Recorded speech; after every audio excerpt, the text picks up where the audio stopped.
नमस्कार, मैं हूं आपके साथ सोनिया चौहान। उत्तराखंड की खबरों में आप सभी का स्वागत है। रुक करते हैं खबरों की ओर। अल्मोड़ा नगर पालिका के चुनाव के लिए मतदाता सूची तैयार हो चुकी है, जिसमें 2018 की तुलना में कमी दर्ज की गई। वहीं आपको बता दें कि राज्य निर्वाचन आयोग से जारी सूचना में 1970 मतदाता कम हुए। इसको लेकर जानकार लोगों ने इस पर आश्चर्य व्यक्त किया और चुनाव से पहले एक बार फिर सूची बनाने की कवायद की मांग की है।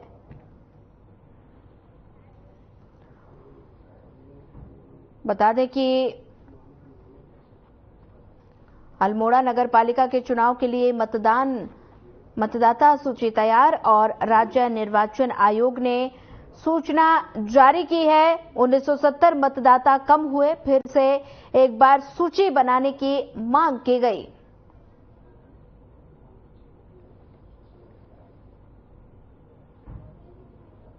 अल्मोड़ा नगर पालिका के चुनाव के लिए मतदाता सूची तैयार। अल्मोड़ा नगर पालिका क्षेत्र में इस बार जो मतदाता सूची तैयार की गई है उसमें लगभग 2000 मतदाता कम दिखाई दिए 2018 से।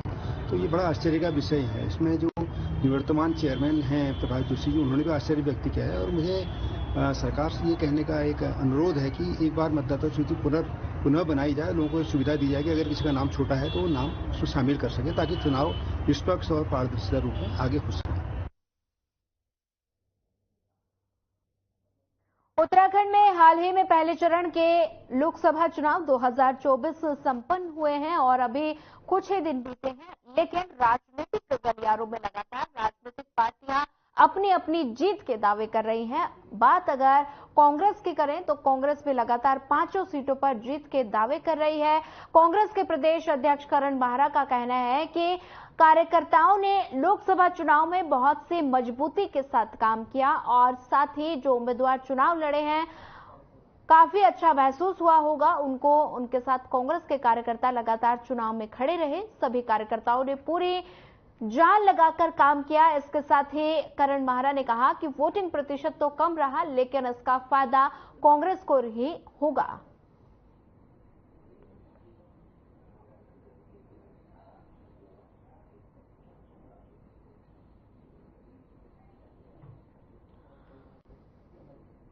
देहरादून की तस्वीरें हैं जहां पर कांग्रेस प्रदेश अध्यक्ष करण माहरा का बयान सामने आया और साथ ही करण माहरा ने कहा कि ऑनलाइन प्रमाण पत्र भरने को लेकर बैठक की गई। वहीं इस बैठक के बाद उन्होंने बयान दिया। साथ ही बता दें कि कांग्रेस प्रदेश अध्यक्ष करण माहरा का बयान सामने आया है। ऑनलाइन प्रमाण पत्र को लेकर बैठक की गई। 5 लोकसभा सीट पर बता दें कि जीत का दावा किया। कांग्रेस प्रदेश अध्यक्ष करण माहरा का बयान सामने आया है और साथ ही 5 लोकसभा सीट पर जीत का दावा किया। देखिए, कार्यकर्ता ने बहुत मजबूती से काम किया और मैं देख रहा हूं कि जो स्टडर्ड वे में कांग्रेस काम कर रही थी पिछले डिसेंट्रलाइज होकर पिछले 1-1.5 साल से, कार्यकर्ता जीवित था और कैंडिडेट्स को बड़े अच्छा लगा होगा, क्योंकि हर जगह कार्यकर्ता खड़ा हुआ मिला है और कार्यकर्ता ने पूरी जान लगा के काम किया है। वोट परसेंटेज गिरा है, लेकिन उसका फायदा कांग्रेस को होगा, जो मुझे मानना है, क्योंकि बीजेपी सरकार की कामों को देख के बहुत नाराजगी लोगों में थी और कई लोग इसी वजह से निराशा में वोट देने नहीं गए। जो लोगों को ज्वाइनिंग कराई बीजेपी में, उससे लेके भी नाराजगी थी। कैडर, बहुत सारा बीजेपी का कैडर वोट देने नहीं गया। वहीं सरकारी कर्मचारी और उनके परिवारों ने वोट दिया है जो कांग्रेस के पक्ष में गया है।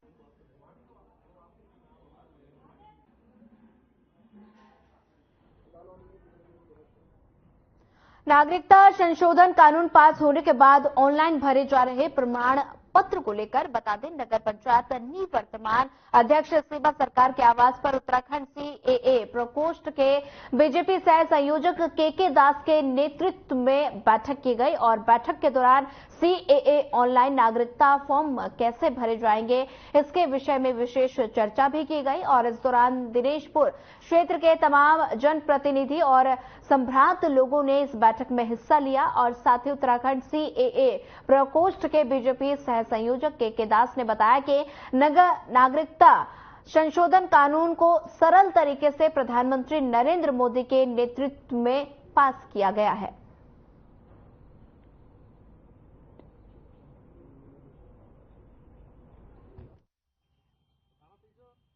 बैठक हम कर रहे हैं CAA जो गवर्नमेंट 1919 पे जो नागरिकता देने के लिए कानून पास किया, जिसका 11 मार्च को अधिसूचना जारी हो गया। बंगालियों को, बौद्ध को, सिखों को, इन लोगों को नागरिकता देंगे। इस संबंध में पब्लिक से फार्म भराया जाएगा, उसको एजुकेट करने के लिए बैठा कि फार्म कैसे भरे जाएंगे, कोई पब्लिक से चीटिंग ना करे, पब्लिक को क्या क्या दस्तावेज चाहिए, इस संबंध में पब्लिक को जागरूक करने के लिए आज का मीटिंग लिया जा रहा है।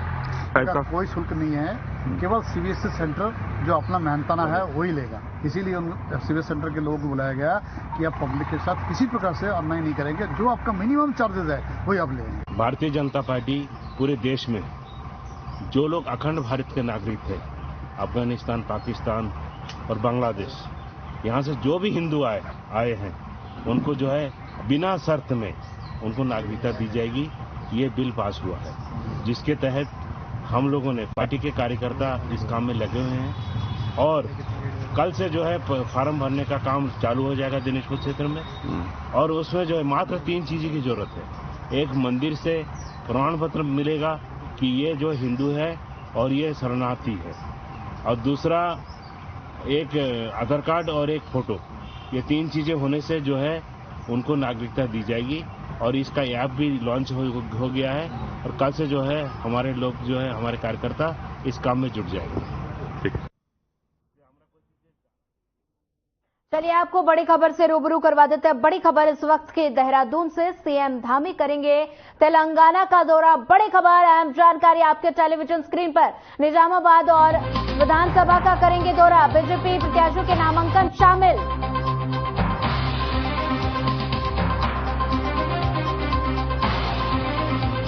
बड़ी खबर, अहम जानकारी आपके टेलीविजन स्क्रीन पर। CM धामी करेंगे तेलंगाना का दौरा। निजामाबाद और वारंगल विधानसभा का करेंगे दौरा। बीजेपी प्रत्याशियों के नामांकन होंगे शामिल। बड़ी खबर, अहम जानकारी आपके टेलीविजन स्क्रीन पर। 3 बजे वारंगल में CM धामी पहुंचेंगे। बड़ी खबर, अहम जानकारी आपके टेलीविजन स्क्रीन पर। बीजेपी प्रत्याशियों के नामांकन होंगे शामिल। तेलंगाना में CM धामी करेंगे रोड शो। 3 बजे वारंगल में CM धामी करेंगे रोड शो। बड़ी खबर, अहम जानकारी।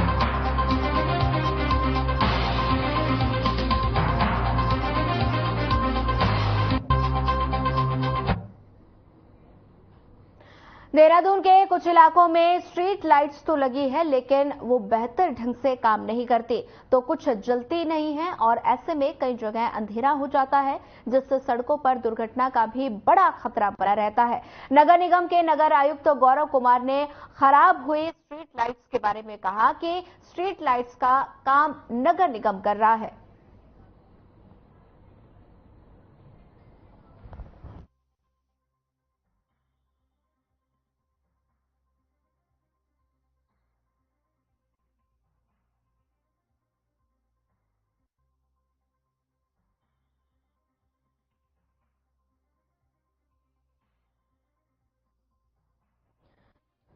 बता दें कि देहरादून के कई इलाकों में स्ट्रीट लाइटें खराब हुई और साथ ही अंधेरे से सड़कों पर दुर्घटना का खतरा बना रहता है। और वहीं नगर आयुक्त गौरव कुमार ने कहा कि स्ट्रीट लाइट्स पर नगर निगम फिलहाल काम कर रहा है। और देहरादून की ये तस्वीरें हैं जहां पर स्ट्रीट लाइट्स को लेकर आयुक्त गौरव कुमार ने जानकारी दी। कहा कि स्ट्रीट लाइट्स पर नगर निगम लगातार काम कर रहा है। देहरादून के कई इलाकों में स्ट्रीट लाइट्स खराब हो रही हैं, जिसके बाद सड़कों पर अंधेरा छाया रहता है। यह काम निगम की तरफ से एनर्जी एफिशिएंसी लिमिटेड EESL को दिया गया है और उनके द्वारा वेंडर से काम कराया जाता है। इसके लिए द्वारा हमारे क्लॉज में शर्त है, ये हमारे टेंडर में क्लॉज है कि 48 घंटे के अंतर्गत उनको लाइट सही करनी होती है, अदरवाइज उन पर पेनल्टी इम्पोज की जाती है। तो अभी भी जो प्रकरण वो 48 घंटे में प्रारंभ नहीं कर पाते हैं, सॉल्व नहीं कर पाते हैं, उसके लिए उन पर हैवी पेनल्टी इम्पोज की जा रही है।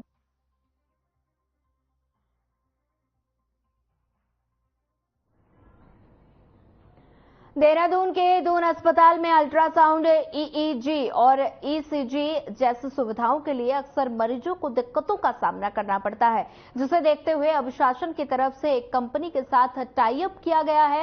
और इस बात को लेकर दून अस्पताल के एमएस डॉक्टर अनुराग अग्रवाल ने कहा कि इस कंपनी के जरिए अस्पताल को अल्ट्रासाउंड, ईईजी और ईसीजी के लिए अलग से डॉक्टर और मशीनें मुहैया कराई जाएंगी। और साथ ही उन्होंने कहा कि ओपीडी में अल्ट्रासाउंड के लिए 2 मशीनें उपलब्ध रहेंगी और मरीजों को अगले दिन के लिए समय नहीं देना पड़ेगा।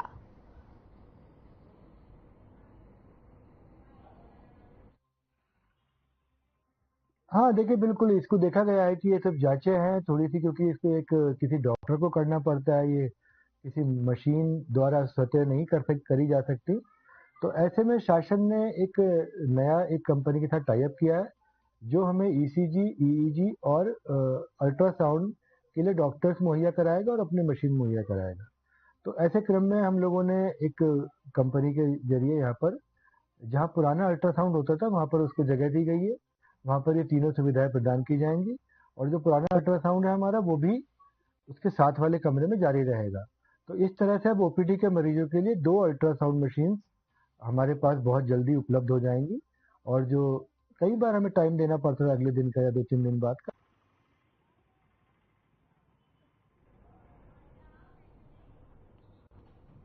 लक्सर हरिद्वार ग्रामीण क्षेत्र के किशनपुर में गेहूं की पकी हुई फसल में आग लग गई, जिससे 20 बीघा गेहूं की फसल जलकर राख हो गई। वहीं आनन फानन में आग पर काबू पाया गया, लेकिन तब तक 15 बीघा गेहूं की फसल जल चुकी थी। और वहीं समाज सेवी धर्मेंद्र चौहान, क्षेत्र पंचायत सदस्य चंद्रकिरण और जिला पंचायत सदस्य सोहन वीरपाल ने कहा कि सरकार को चाहिए कि किसान को उसकी जली हुई फसल का उचित मुआवजा दिया जाए, जिससे किसान अपने बच्चों का पालन पोषण कर सके। बता दें कि लक्सर की ये तस्वीरें हैं, जहां पर गेहूं की पकी हुई फसल जलकर खाक हो गई और 20 बीघा गेहूं की फसल जलकर राख हो गई। तस्वीरों में देख सकते हैं कि आग ने किस तरह से विकराल रूप ले लिया और खड़ी फसल में भीषण आग लग गई। और साथ ही आग लगने से किसानों को काफी ज्यादा नुकसान हुआ है। और वहीं ग्रामीणों की ओर से आग बुझाने का प्रयास लगातार जारी रहा। और देख सकते हैं तस्वीरों में लक्सर की तस्वीरें, जहां पर गेहूं की पकी फसल में आग लग गई। वहीं ग्रामीणों ने इसकी सूचना दमकल विभाग को दी। कड़ी मशक्कत के बाद आग पर काबू पाया गया। फिलहाल आग लगने के कारणों का खुलासा नहीं हुआ है और खेत में भीषण आग लग गई। गेहूं की पकी फसल जलकर राख हो गई। ग्रामीणों के द्वारा आग पर कड़ी मशक्कत के बाद काबू पाया गया। तस्वीरों में देख सकते हैं किस तरह से ग्रामीण आग को बुझाने का प्रयास कर रहे हैं और 20 बीघा गेहूं की फसल जलकर राख हो गई।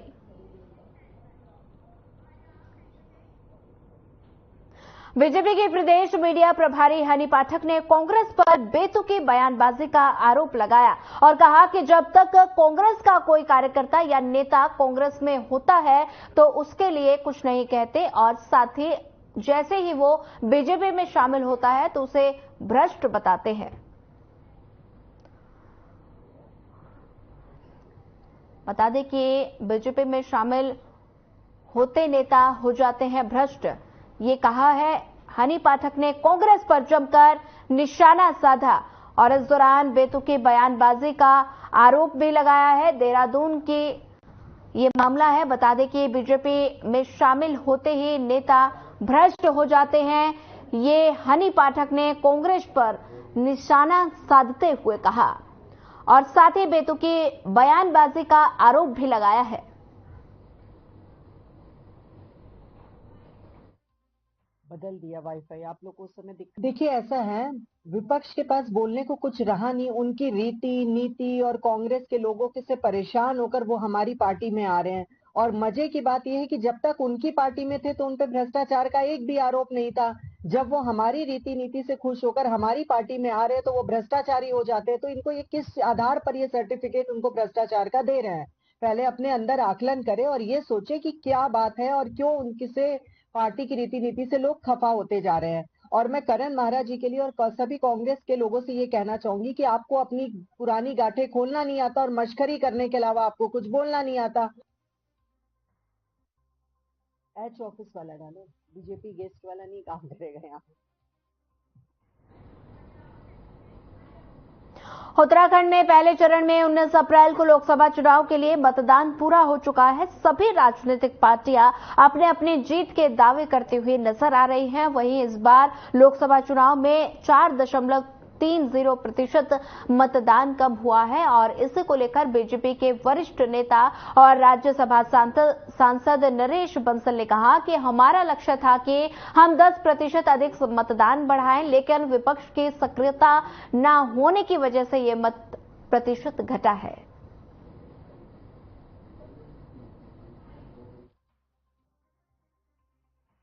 चार जून को स्पष्ट हो जाएगा। कई सारे उसके कारण हैं और बहुत कम हुआ ऐसा भी नहीं है, लेकिन कम हुआ है। 4.5% के करीब हमारा उत्तराखंड में कम हुआ है, जो नहीं होना चाहिए थे। हम अपेक्षा कर रहे थे कि लगभग जैसे हमारे प्रयास थे कि हम 10% मतदान बढ़ाएंगे, लेकिन वो नहीं बढ़ा है। तो मुझे लगता है उसमें कहीं ना कहीं विपक्ष की निष्क्रियता, हताशा रही है। इसके कारण से वो मतदान प्रतिशत बढ़ने के बजाय गिरा है।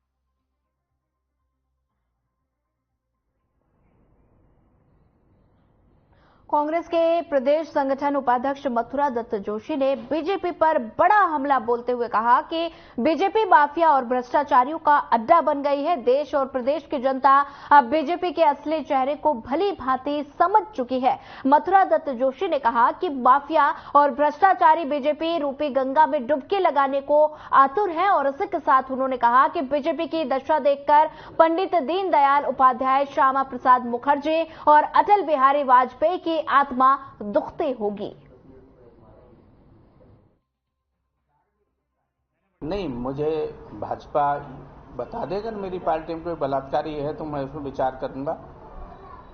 अगर कोई ब्रजभूषण सिंह मेरी पार्टी में आज की तारीख में है तो हम उसको भी देखेंगे। कुलदीप सेंगर है तो वो भी देखेंगे। अगर विनोद आर्या है, पुलकित आर्या जैसे लोग हैं जिन्होंने अंकिता भंडारी की हत्या की है और उन्हीं के महामंत्री का नाम, उन्हीं के महामंत्री संगठन का नाम प्रदेश की बेटी अंकिता भंडारी के माँ बाप ने लिया है। हमने नहीं कहा। भाजपा अगर जवाब देती है तो पहले सोच ले। और एक बात जरूर है पवार साहब, मैं जब कोई बात बोलता हूँ तो मैं तथ्यों पर आधारित बात बोलता हूँ। भाजपा की तरह मैं हवा में तीर नहीं चलाता हूँ।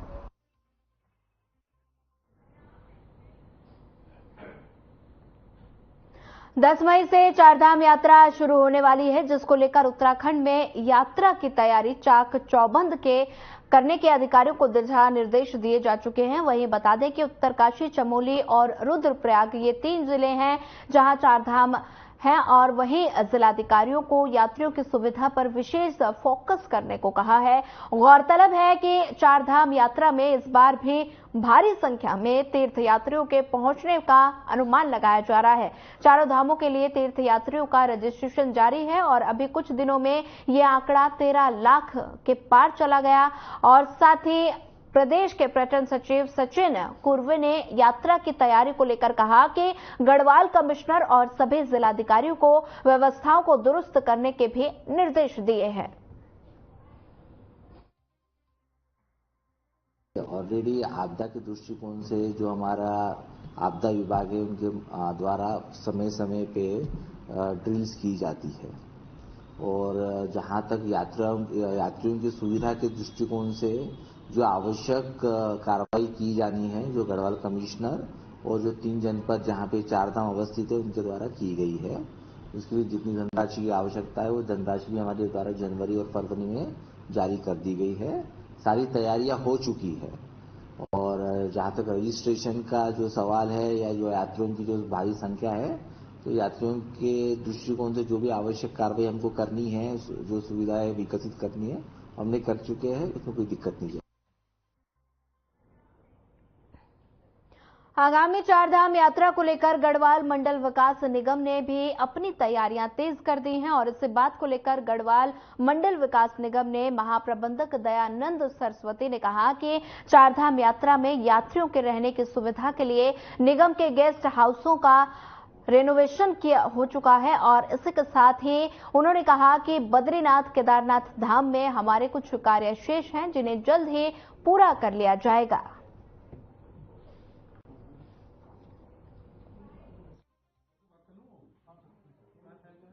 हमारे जो चारों धाम है उसमें एक तो रहने की व्यवस्था की जाती है यात्रियों की, और एक तो भोजन की व्यवस्था की जाती है। उसके अलावा टूर भी हमारे द्वारा बनाए जाते हैं जिसमें कि गाड़ियां भी प्रोवाइड की जाती है। तो हमारी तैयारियां लगभग पूरी हो चुकी है। हमने जो भी हमारे जो भी गेस्ट हाउसेस से उनका रेनोवेशन हो गया है, और केदारनाथ धाम जी केदारनाथ जी में भी हमारा कार्य अभी वर्तमान में गतिमान है, जो कि समय प्रबंधगत पूर्ण कर लिया जाएगा। उसके अलावा बद्रीनाथ में भी हमारे काम लगभग समाप्त हो चुके हैं, जो कि पूर्व में ही काफी पहले हमने स्टार्ट कर दिए थे। तो लगभग तैयारियां पूर्ण है, और हमारा पूरा प्रयास है कि जीएमएन की पूरी टीम मिलकर एक अच्छा चारधाम यात्रा करवाएगी, और लोगों को जो भी यहाँ से भारतवर्ष से जो भी लोग आएंगे यहाँ पर उनको एक अच्छा संदेश देगी।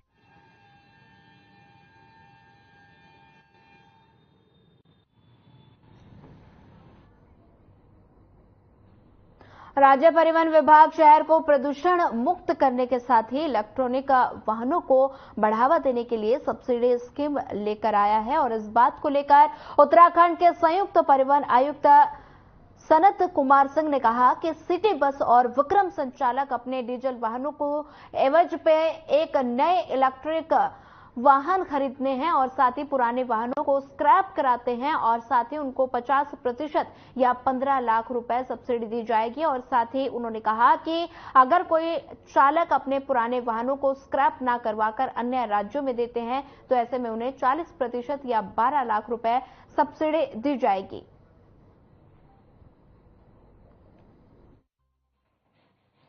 ये जो आप सब्सिडी वाली बात स्कीम है, ये केवल सिटी बसेस के लिए, सिटी मोबिलिटी के लिए, अर्बन मोबिलिटी के लिए। ये देहरादून शहर में प्रारंभ की गई है।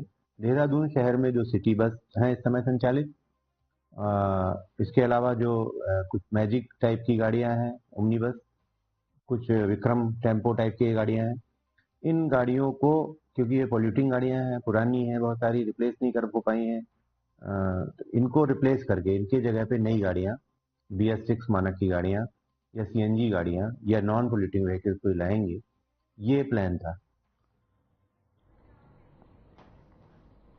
जिलाधिकारी वंदना के आदेश के बाद हल्द्वानी और नैनीताल में परिवहन विभाग की ओर से 9 पार्किंग जोन चिन्हित किए गए, और उन सभी को पार्किंग जोन में 2 दिन के अंदर साइन बोर्ड लगाने की कार्रवाई की जा रही है। और बता दें कि इन 9 पार्किंग जोन में खड़े वाहनों पर चालानी कार्रवाई भी की जाएगी।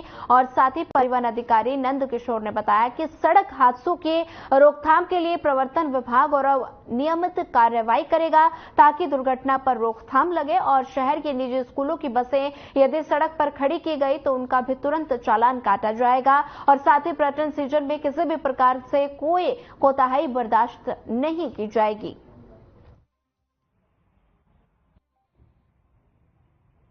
सड़क सुरक्षा को लेकर परिवहन विभाग लगातार गंभीर है, और लगातार जो सड़क सुरक्षा के जो अभियोग हैं उनमें प्रवर्तन कार्रवाई की जा रही है। अभी सड़क सुरक्षा की बैठक में जिलाधिकारी महोदय द्वारा और पहले भी निर्देश दिए गए थे कि जो 9 पार्किंग जोन चिन्हित किए गए हैं हल्द्वानी और नैनीताल में, उनमें लगातार प्रवर्तन कार्रवाई की जाए। तो पर्यटन सीजन के दृष्टिगत सभी दलों को ये निर्देश दिए गए हैं कि नैनीताल में और हल्द्वानी में जो वाहन सड़क किनारे खड़े हैं और नो पार्किंग जोन में खड़े हैं उन पर विशेष कार्रवाई की जाए। तो ऐसे वाहन जो इन मार्गों पर खड़े पाए जाएंगे उनके खिलाफ सख्त कार्रवाई की जाएगी।